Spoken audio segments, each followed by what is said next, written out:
Let's jump right into it if we can, and maybe let's start at a high level with some definitional points of view. What is social selling? John, would you like to begin?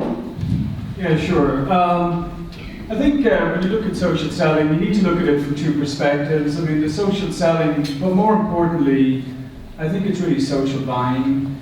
And in all of our research, we look at things from the buyer perspective. And social selling has been really driven by buyer behavior and changes in buyer behavior.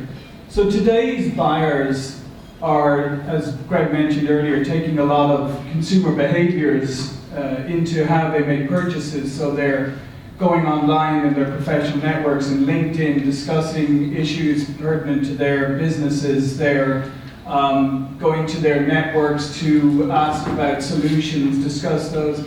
So social selling is really going and finding where your buyers are today, where they're networking, where they're discussing issues of relevance to them, and engaging them on their territory. So it's really a question of social selling is selling when you're actually moving to new venues, online venues, and you're going to where your buyer is today, and you're engaging with them how they want to be engaged with, and you're facilitating their self-discovery and their buying process. So it's almost like, think of social selling as it really is social buying and how you're reacting and how you're engaging with the buyer in their new venues. Thank you, John. Let's move down the panelists there. And Andrew, Crystal, Mark, would like to hear from you as well on this topic. Okay, to me, social selling is really three words: long-term relationship. It is a destination, it is an ambition, just like one of the slides that you showed. Social selling don't really happen overnight. I think a lot of us understand selling, we just don't understand social. Because social is not really a brand attribute of any company. I've not really seen any mission or mission statement of any company who has the word social in it.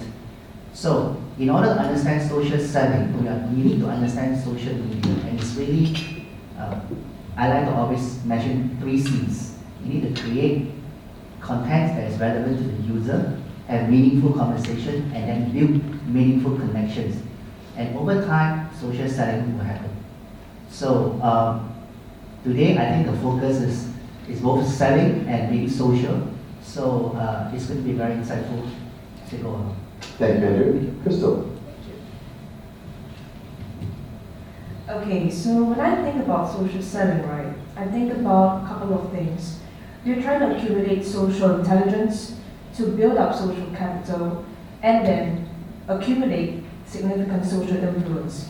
Because I think that is what we are trying to do right now, right? Intelligence, capital, and influence. And it's about building stronger offline relationships with your buyers, using the help of social media to become more efficient in your content marketing efforts, in bridging the gap and getting more efficient leads, for instance. So I think, it's a couple of these things. So that's my take. Thank you. Marco. The great thing about going last is you can just say all of the for me, a number of things. I think it's a mistake to think that social selling is just social media applied to selling. I think the change that's happened is that social media has emancipated the consumer. So the power is in the hand of the consumer. So to me, social selling is a number of things. One of which is it's understanding the consumer better and how that impacts what you want to sell and how you sell. So a slightly trite example is if social media is knowing sort of who you know or expanding who you know, social selling is what you know about who you know. So a large amount of it is about relevancy. And if you like, what we start to call in Accenture the R factor is this idea about being totally relevant. So relationships and selling is about relationships, and social media is about relationships. So it's a really happy marriage, right? But it's about how you drive that relevancy across that sales cycle, if you want to use traditional terms. Customers don't think of it in those terms anymore. So the idea that you can be always on, always selling, always relevant, and always having that relationship